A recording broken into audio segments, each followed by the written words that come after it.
Explain the concept of drug interactions and discuss the potential outcomes when two drugs are administered concurrently.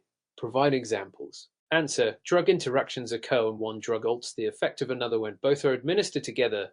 These interactions can lead to enhanced or diminished therapeutic effects or even adverse reactions. There are three primary types of drug interactions. Additive interactions. The combined effect is equal to the sum of individual effects. For instance, administering two analgesics like acetaminophen and ibuprofen produces a cumulative pain-relieving effect. Synergistic interactions. The effect of two drugs together is greater than their individual effects. For example, combining amoxicillin and clavulanic acid results in a more potent antimicrobial effect than either drug alone. Antagonistic interactions. One drug diminishes the effect of the other. For instance, the opioid antagonist naloxone reduces the effects of opioid overdose. Drug interactions can occur through pharmacokinetic mechanisms altering drug absorption, distribution, metabolism, or excretion, or pharmacodynamic mechanisms interacting at the drug's target site. These interactions can lead to therapeutic failure, toxicity, or unexpected side effects. It's critical for veterinary technicians to be aware of potential drug interactions to ensure patient safety and effective treatment. Describe the differences between autoclaving and ethylene oxide sterilization. When would each method be preferred in a veterinary setting? Answer. Sterilization methods ensure the eradication of all microorganisms from surgical tools. The two most common methods are autoclaving and ethylene oxide sterilization. Autoclaving uses pressurized steam to sterilize items. Typically, instruments are exposed to 120 undic for 153 minutes. This method is ideal for heat-resistant materials such as stainless steel surgical instruments. Advantages: fast, reliable, and cost-effective. Limitations: cannot be used for heat-sensitive items such as plastic equipment or certain electrical tools. Ethylene oxide sterilization involves using ethylene oxide gas which can penetrate materials without applying heat. This method is preferred for heat-sensitive materials such as endoscopes, plastic surgical instruments, or delicate electronics. Advantages: sterilizes without heat, preserving the integrity of sensitive items. Limitations: requires longer sterilization times and aeration to remove toxic residual gas. Relevant guidelines. The Association of Veterinary Technicians in America (AFTA) outlines strict protocols for choosing appropriate sterilization methods based on the material being sterilized.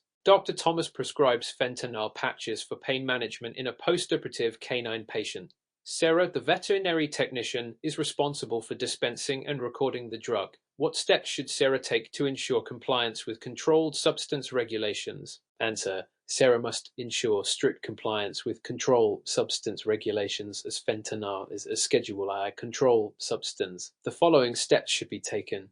Secure storage. Store the fentanyl patches in a locked, secure cabinet per the D's regulations for controlled substances. Only authorized personnel should have access.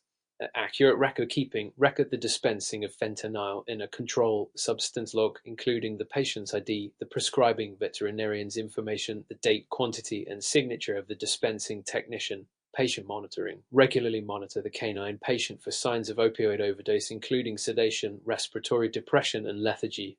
Report any adverse reactions to the veterinarian immediately. Proper disposal. Dispose of any unused fentanyl patches according to D and environmental guidelines. Unused patches should not be discarded with regular waste. Relevant guideline. The Controlled Substances Act and DEA regulations provide clear standards for handling, storing, and documenting controlled substances. What parameters should a veterinary technician monitor during anesthesia, and why are these critical for patient safety? Answer. During anesthesia, monitoring vital signs is crucial for ensuring patient safety. Key parameters to monitor include cardiovascular, heart rate, rhythm, and blood pressure are essential for detecting issues like arrhythmias, hypovolemia, or inadequate perfusion. Hypotension or tachycardia can indicate anesthetic overdose or blood loss. Respiratory rate and tidal volume should be checked to ensure adequate oxygenation. Changes in respiratory pattern can indicate airway obstruction or hypoventilation. Oxygenation. Using pulse oximetry, SPO, veterinary technicians can assess oxygen saturation levels. A SPO level below 95% may signal hypoxia requiring intervention. Capnography, echo, monitoring expired CO helps assess ventilation and the patient's metabolic state. Elevated levels may suggest hypoventilation or metabolic issues. Body temperature, hypothermia, is common under anesthesia and can lead to complications. It is important to keep the patient warm using heating pads or blankets. Relevant guidelines. The American College of Veterinary Anesthesia and Analgesia (ACVA) provides guidelines for proper anesthetic monitoring to ensure patient safety. Differentiate between absorbable and non-absorbable sutures. Provide examples of when each type is used in veterinary surgery. Answer: absorbable sutures. These sutures are designed to degrade in the body over time through enzymatic or hydrolytic processes. They are commonly used for internal tissue closure where removal would be difficult. Examples: polyglectin, Vicryl, polyglycolic acid, Dexon use. Suturing internal tissues such as during bowel or bladder surgery, where the suture will be naturally absorbed. Non-absorbable sutures. These sutures do not break down in the body and must be removed after healing. They provide long-term strength and are used for external closure. Examples: nylon, polypropylene, Prolene use. Skin suturing, joint or tendon repair where long-term support is necessary. With relevant guidelines, the AVTA recommends choosing suture materials based on tissue type, healing time, and patient needs. Mrs. Garcia's cat, Luna, underwent a spay procedure. Upon discharge, Luna appears lethargic, and Mrs. Garcia reports she isn't eating. What should the veterinary technician advise? Answer: in this case, the technician should assess the surgical site, ensure the incision is clean and free of infection, swelling, or discharge. Mild redness and swelling may be expected, but infection would require immediate veterinary attention. Pain management. Confirm that Luna has received adequate pain relief. If necessary, administer additional pain medications and adjust dosages per the veterinarian's guidance. Nutrition support. Recommend offering soft, palatable foods and provide appetite stimulants if necessary. Avoid forcing food if Luna refuses to eat. Recheck appointment. Advise a follow-up visit within a few days to check Luna's recovery and ensure there are no complications. Relevant guidelines. Post-operative care protocols as outlined by the AAHA pain management guidelines stress the importance of pain management and monitoring after surgery. What are the common types of adverse drug reactions in veterinary medicine and how should they be managed? Answer: adverse drug reactions those are harmful or unintended responses to medications. They are categorized into two main types. Type A, augmented. These reactions are dose-dependent and predictable, such as gastrointestinal upset from NSAIDs. Type B, bizarre. These are unpredictable and often immune-mediated, such as anaphylaxis from antibiotics like penicillin. Management includes identification and monitoring. Recognize the symptoms of a DRS early, such as vomiting, lethargy, or skin reactions. Discontinuation of the drug. If a drug is identified as the cause, stop its administration immediately. Supportive care. Provide fluid therapy, antiemetics, or antihistamines as needed to manage symptoms. A critically ill dog needs a blood transfusion. The veterinary technician is tasked with preparing the blood. What steps should be followed to ensure safety during the transfusion process? Answer: blood typing and cross-matching. Ensure the donor and recipient are blood typed and perform a cross-match to prevent reactions. Warm the blood to room temperature to avoid hypothermia during transfusion. IV access. Insert a properly sized catheter for blood administration. Monitor vital signs. Closely monitor the dog for signs of transfusion reactions, such as fever, tachycardia, or facial swelling. Slow administration. Administer the blood slowly, watching for any adverse reactions. Increase the rate once no issues arise. Documentation.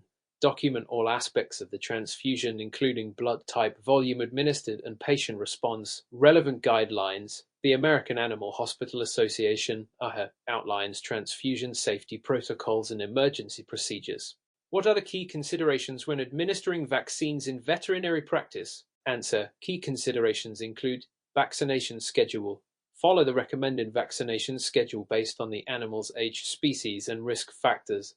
Proper storage. Ensure vaccines are stored at the correct temperature to maintain efficacy. Route of administration. Know the appropriate route, subcutaneous, intramuscular, or intranasal for each vaccine. Adverse reactions. Monitor for side effects, including swelling at the injection site or mild fever. Client education. Advise pet owners on the importance of vaccines for preventing diseases and potential side effects to watch for. Relevant guidelines. The AVMA vaccine guidelines provide essential information on vaccine protocols and safety. Explain the physiological effects of halogenated anesthetic agents on the cardiovascular and respiratory systems. How would you mitigate adverse effects during anesthesia?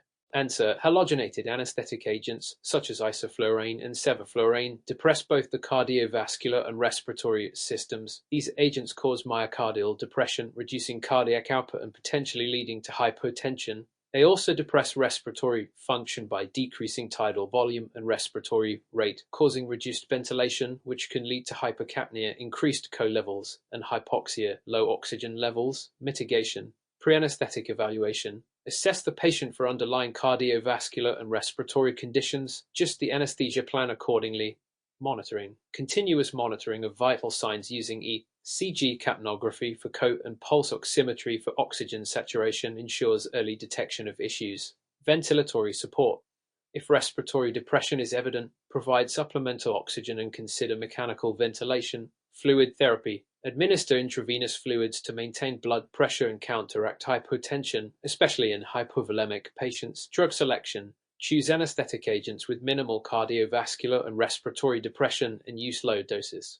What are the differences between periodontal disease stages II and III, and how would you approach treatment for each stage? Answer: periodontal disease is categorized into stages based on the extent of attachment loss and clinical signs. Stage II, moderate periodontitis, there is up to 25% attachment loss with mild alveolar bone loss. Gingivitis is present and probing depths increase. Treatment: this stage requires subgingival scaling and root planing to remove plaque and tartar. Antibiotics may be prescribed for infection management along with at-home oral hygiene instructions. Stage II, advanced periodontitis. Attachment loss is 25-50% with significant gingival recession, periodontal pockets, and potential tooth mobility. Bone loss is more severe. Treatment: in addition to scaling and root planing, gingival surgery may be needed to address deep pockets. Tooth extraction may be necessary for teeth with extensive attachment loss and mobility. Relevant guidelines: the AVDC recommends periodontal staging for accurate diagnosis and treatment planning, with stage IV requiring more intensive interventions, including possible surgical procedures and extractions. Dr. Nguyen is preparing a 7-year-old golden retriever, Max, for orthopedic surgery. Max has a history of mild mitral valve disease. During the pre-anesthetic assessment, the teen notes slightly elevated heart rate and mild arrhythmias. What considerations should the team prioritize when selecting anesthetic agents and protocols? Answer: for a dog with mitral valve disease, the anesthetic plan must minimize the risk of further compromising cardiac function. Key considerations include: avoid drugs that increase cardiac workload. Drugs such as halothane or ketamine can increase myocardial stress, so they should be avoided. Use balanced anesthesia. A combination of opioids, e.g. fentanyl, and sedatives, e.g. midazolam, is ideal to minimize cardiovascular strain. Close monitoring, continuous monitoring of heart rate, blood pressure, and ECG to detect arrhythmias. Intraoperative ECG monitoring is essential to assess the impact of anesthesia on heart function. Fluid management: carefully administer fluids to avoid overloading the heart. Isotonic fluids, like IRS, should be used cautiously. Preemptive medications: consider administering medications like acepromazine to reduce anxiety and prevent further tachycardia. Relevant guidelines: the ACVA recommends individualized anesthetic protocols for patients with cardiac conditions to ensure stable heart function during anesthesia. Describe the proper technique for obtaining a high-quality intraoral radiograph of a canine premolar. Include positioning, equipment setup, and common pitfalls. Answer: to obtain a high-quality radiograph of a canine premolar, follow these steps. Patient positioning: place the patient in lateral recumbency with the side of interest facing up. Film placement: position the film or sensor parallel to the tooth being imaged. For a premolar, the film should lie against the side of the mouth to capture the entire tooth and surrounding bone. Beam alignment: use the bisecting angle technique where the X-ray beam should be directed at a 90-degree angle to an imaginary line, bisecting the angle between the tooth axis and the film. X-ray settings: use appropriate exposure settings based on the patient's size and the tooth being imaged. Common pitfalls: overlapping teeth. Incorrect beam angulation can result in overlapping images of adjacent teeth. Underexposure: insufficient X-ray settings can cause poor quality images that are hard to interpret. During a surgical procedure, a dog under general anesthesia exhibits sudden hypotension MAP6-8G. What are the step-by-step interventions you should implement to stabilize the patient? Answer: if a dog develops hypotension during anesthesia, follow these steps. Check anesthetic depth. Lighten the anesthesia by reducing volatile anesthetics. Overdose can depress cardiac output. Assess fluid status. Increase the rate of IV fluid administration, preferably with crystalloids, DRS, to restore circulating volume. Administer inotropes. If hypotension persists despite fluid therapy, consider inotropic drugs like dopamine or dobutamine to improve myocardial contractility. Evaluate for hemorrhage. Check for visible signs of bleeding. If internal bleeding is suspected, immediate surgical intervention may be needed. Monitor continuously. Use advanced monitoring tools, e.g., CG Doppler or pulse oximetry to track vital signs in response to treatment. Relevant guidelines. The ACVA stresses that MAP should be maintained above 6 mHg for adequate perfusion and organ function during anesthesia. What are the consequences of prolonged retention of deciduous teeth in juvenile dogs, and what are the treatment recommendations? Answer. Prolonged retention of deciduous baby teeth can lead to several complications. Malocclusion. Retained teeth can cause permanent teeth to erupt in abnormal positions, leading to misalignment or overcrowding. Periodontal disease. Retained deciduous teeth may trap plaque and tartar, leading to periodontal infections. Tooth mobility. Misalignment may cause wear or trauma to adjacent teeth, making them unstable. Treatment recommendations. Extraction. Retained deciduous teeth should be extracted as soon as they are identified, usually by 6-7 months of age, to prevent complications. Follow-up care. After extraction, monitor the permanent teeth for proper eruption and provide instructions for at-home dental hygiene to prevent plaque buildup. Relevant guidelines. The AVDC recommends early intervention to remove retained teeth and avoid long-term dental problems. Samantha, a 4-year-old mixed breed, is undergoing a spay procedure. Mid-surgery, her echo rises to 6 AHG and her respiratory rate decreases. What should the veterinary technician do? Answer. Samantha's elevated echo and decreased respiratory rate suggest hypoventilation, which can lead to respiratory acidosis. Immediate steps include increase ventilation, manually ventilate or adjust the ventilator settings to improve gas exchange and reduce co-retention. Verify T2 patency. Check if the endotracheal tube is properly placed and not obstructed by secretions or kinks. Assess anesthetic depth. If anesthesia is too deep, lightening the plane may improve respiratory function. Administer oxygen. Ensure the patient is receiving sufficient oxygen to correct hypoxia, if present. Relevant guidelines. The ACVA recommends maintaining echo levels between 3.5–4.5 mHg and immediate correction of any deviations to prevent complications. How would you distinguish between endodontic and periodontal disease in a canine patient with a draining tract near the maxillary canine tooth? Answer. Differentiating between endodontic and periodontal disease involves radiographs. For endodontic disease, look for periapical lucency indicating abscess or pulpitis. In periodontal disease, check for bone loss along the root surface. Pulp vitality testing. Electrical or thermal testing can confirm whether the tooth pulp is alive, healthy, or necrotic. Endodontic disease. Probing. Measure periodontal pocket depths around the affected tooth. Deep pockets greater than 6 mm suggest periodontal disease. Treatment. Endodontic disease. Root canal therapy or extraction is recommended. Periodontal disease. Deep cleaning, possible surgery, or tooth extraction if severe. Relevant guidelines. The AVDC recommends using both clinical examination and radiography to diagnose and stage oral diseases. What are the signs of anesthetic overdose in a dog, and how should you manage it? Answer. Signs of anesthetic overdose include cardiovascular signs, severe bradycardia, hypotension or arrhythmias, respiratory signs, hypoventilation, apnea or shallow, slow breathing, neurological signs, deep unresponsiveness, absent reflexes, management, ventilation, provide artificial ventilation and supplemental oxygen to address respiratory depression, reversal agents, administer appropriate reversal drugs like naloxone for opioids or atipimzole for alpha-2 agonists, monitoring. Closely monitor ECG, blood pressure and pulse oximetry to track improvement. Relevant guidelines. The ACVA advises a careful balance in anesthetic depth, using the lowest effective doses and constantly monitoring the patient's status. What are the common complications of dental extractions in small animal practice, and how can they be prevented? Answer. Common complications of dental extractions include infection. Post-extraction infections can occur due to contamination or improper aseptic techniques. Fractured roots. Retained root fragments can lead to persistent infection and pain. Bleeding. Excessive bleeding can result from damage to the alveolar bone or large blood vessels. Prevention. Proper technique. Ensure careful extraction with minimal trauma. Use appropriate forceps and elevators.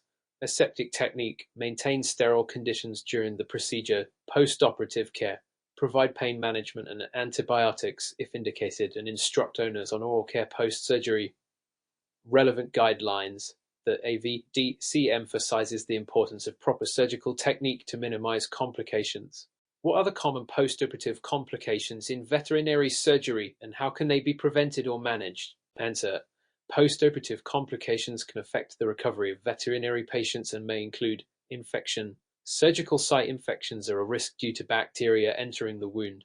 Prevention includes maintaining sterile technique during surgery, using prophylactic antibiotics when necessary, and ensuring the surgical site is kept clean. Management: if an infection occurs, it should be promptly addressed with antibiotics and, if necessary, surgical debridement. Hemorrhage: excessive bleeding can occur during or after surgery, leading to hypovolemic shock. Prevention: careful hemostasis during surgery and post-operative monitoring for signs of bleeding, such as swelling or changes in the surgical site. Management: hemorrhage may require additional suturing, pressure application, or transfusion if the blood loss is significant. Anesthesia complications: issues like hypothermia, hypotension, or respiratory depression can arise. Prevention: proper anesthetic monitoring throughout the procedure using warming devices and adjusting anesthetic drugs as needed. Management: immediate adjustment of anesthetic agents and use of fluids or medications to stabilize the patient. Wound dehiscence: this occurs when the sutures or staples fail to hold the wound together, leading to reopening. Prevention: proper technique during suturing and post-operative care to prevent excessive movement. Management: resuturing and additional care to allow for proper wound healing. Relevant guidelines: the veterinary anesthesia and analgesia guidelines recommend regular monitoring and immediate intervention for these complications. You are presented with 4 patients in an emergency setting. Prioritize their treatment using the principles of veterinary triage: a cat with a fractured limb but stable vitals, a dog actively seizuring, a rabbit experiencing severe respiratory distress, a parrot with a superficial laceration to the wing. Answer: triage is the process of prioritizing patients based on the severity of their condition. The goal is to prevent death and minimize harm by addressing life-threatening conditions first. Rabbit with respiratory distress. Respiratory distress is immediately life-threatening and requires urgent intervention to secure the airway and provide oxygen therapy. Dog actively seizuring. Seizures, especially prolonged or recurrent, can lead to brain damage or death if not controlled. Seizure cessation should be prioritized after addressing any immediate life-threatening issues such as airway and breathing. Cat with a fractured limb but stable vitals, while painful and requiring prompt treatment. Fractures without signs of shock or other life-threatening conditions are less critical than airway or circulatory issues. Parrot with a superficial laceration. Superficial wounds are the least urgent. The focus should be on stabilization and addressing the other more critical conditions first. This prioritization aligns with American College of Veterinary Emergency and Critical Care Guidelines, which emphasize immediate stabilization based on a BCS airway breathing circulation to prevent worsening of the condition. What changes in a CBC and serum biochemistry profile would you expect in a dog suffering from hypoadrenocorticism Addison's disease? Answer: hypoadrenocorticism Addison's disease is characterized by insufficient production of cortisol and aldosterone by the adrenal glands. CBC findings: non-regenerative anemia due to lack of erythropoietin and lymphocytosis with eosinophilia, a hallmark of Addison's. Biochemistry findings: electrolyte imbalances, hyponatremia, low sodium, and hyperkalemia, high potassium with a decreased sodium to potassium ratio less than 27:1, indicative of adrenal insufficiency. Hypoglycemia, low glucose due to cortisol deficiency, which normally promotes gluconeogenesis. Elevated BUN and creatinine. Renal function is compromised due to dehydration and hypoperfusion. Azotemia indicates prerenal kidney failure, which is commonly seen in Addison's disease due to low aldosterone levels affecting sodium and water retention. Diagnosis typically involves low serum cortisol levels and an ACTH stimulation test. Early recognition is crucial, as untreated Addison's disease can be life-threatening. Bella, a 3-year-old golden retriever, is presented with pale mucous membranes, tachycardia, 160 bpm, and weak pulses. She is diagnosed with hypovolemic shock due to acute hemorrhage. Which type of fluid therapy should be initiated, and what are the initial guidelines for fluid administration? Answer: in hypovolemic shock from acute hemorrhage, the primary goal is to restore circulating blood volume and tissue perfusion. Fluid type: start with crystalloids such as lactated Ringler solution or normal saline, as they are ideal for initial resuscitation. These fluids are rapidly distributed in the extracellular space. Initial dose: the shock dose for a dog like Bella is assessed frequently. Titration: if there is no response, additional boluses may be required. Monitor heart rate, blood pressure, and mucous membrane color during the infusion to assess the effectiveness. Guidelines from the ICOV. Our initiative recommend reassessing the patient every 1.015 minutes with frequent evaluation of vital parameters such as blood pressure, heart rate, and pulse quality. Once stabilization is achieved, switch to maintenance fluids to replace ongoing losses and maintain electrolyte balance. When performing a fine needle aspirate of a suspected mast cell tumor in a dog, which cytological findings would confirm the diagnosis? Answer: fine needle aspiration (FNA) is the primary diagnostic tool for identifying mast cell tumors (MCT) in dogs. Key cytological findings include round cells with metachromatic granules. These granules are blue or purple and are characteristic of mast cells. Eosinophils. A prominent presence of eosinophils in the background is common, as MCTs often elicit an inflammatory response. Nucleotypia. Mast cells may show mild pleomorphism variation in size and shape, but their characteristic granules are the hallmark feature. Basophilic granules. When stained with a right Giemsa or Diffquick stain, these granules will stand out as a distinguishing feature of mast cells from other types of neoplastic cells. Diagnosis is typically confirmed if granules are evident and the cytology is consistent with the clinical presentation. Guidelines from the American College of Veterinary Pathologists highlight the importance of differential diagnosis to rule out other similar tumors like histiocytomas or lymphoma. During CPR on a cat experiencing cardiac arrest, what are the recommended compression rate and depth according to the RECOVE? Are guidelines? Answer: in cats, chest compressions are essential for maintaining circulation during CPR. According to the RECOVE, are guidelines: compression rate 100-120 compressions per minute to maintain optimal blood flow to vital organs. Compression depth: compress the chest to depth of 1.3 to 1.2, the chest width, ensuring adequate circulation while preventing injury. Chest recoil: allow full recoil of the chest after each compression to enable blood return to the heart. Guidelines from the ICOV. Our initiative emphasizes minimizing interruptions to compressions and maintaining a consistent, high-quality compression rate and depth. The goal is to maximize cardiac output and prevent organ damage. Ensure that compressions are deep enough to generate sufficient blood pressure to perfuse vital organs, but not so deep as to cause rib fractures or other injuries. Explain the principle of the Kirby-Bauer disc diffusion test and its role in antimicrobial sensitivity testing. Answer: the Kirby-Bauer disc diffusion method is a standard technique for antimicrobial susceptibility testing. It involves inoculating a Mueller-Inton agar plate with a bacterial sample and placing antibiotic-impregnated paper discs on the surface. The antibiotic diffuses radially from the disc, creating a zone of inhibition where bacteria cannot grow. Measuring the zone. The size of the zone is measured in millimeters. Larger zones indicate greater susceptibility to the antibiotic. Interpretation. The zone size is compared with clinical breakpoints provided by organizations like the Clinical and Laboratory Standards Institute (CLSI). Result: bacteria are classified as susceptible, intermediate, or resistant based on the size of the zone and established breakpoints. Guidelines stress that the Kirby-Bauer test should be performed with standard protocols for inoculum size and antibiotic concentration. This test helps determine the most effective antibiotics for treating infections, guiding clinical decisions, and promoting responsible use of antimicrobials. What are the key steps to avoid hemolytic reactions during a canine blood transfusion? Answer: to prevent hemolytic reactions during a canine blood transfusion, follow these critical steps. Blood typing. Ensure compatibility by typing the dog's blood, the GD A1.1, to avoid mismatched transfusions. Cross-matching. Perform a major cross-match donor red cells with recipient plasma to confirm compatibility. If possible, do a minor cross-match as well. Slow administration. Start the transfusion slowly at AOF at a first 1.5-3 minutes and monitor for signs of a reaction, fever, tachycardia, vomiting. Monitor vital signs. Continuously check heart rate, blood pressure, and temperature during the transfusion. Guidelines from the American Association of Blood Banks stress the importance of cross-matching to reduce the risk of alloimmunization where the recipient's immune system develops antibodies against the transfused blood. Compatibility ensures that the blood transfusion will support the patient without causing hemolytic reactions or immune-mediated damage. What are the key parameters to monitor in a critically ill feline patient? Answer: in a critically ill feline patient, the following parameters are essential for monitoring: heart rate and rhythm. Tachycardia or arrhythmias could indicate distress or shock. Blood pressure. Hypotension suggests inadequate perfusion and organ dysfunction.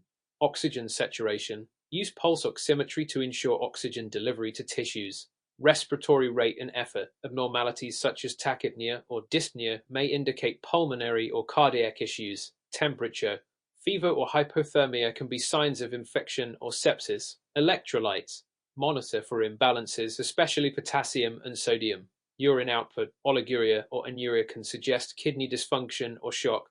Guidelines from the Veterinary Emergency and Critical Care Society recommend that all these parameters be continuously monitored in critically ill patients to guide interventions and prevent further deterioration. Regular reassessment allows for timely adjustments to treatment protocols. How do you diagnose hypothyroidism in a cat, and what are the treatment options? Answer: hypothyroidism in cats is diagnosed through blood tests to measure elevated T levels.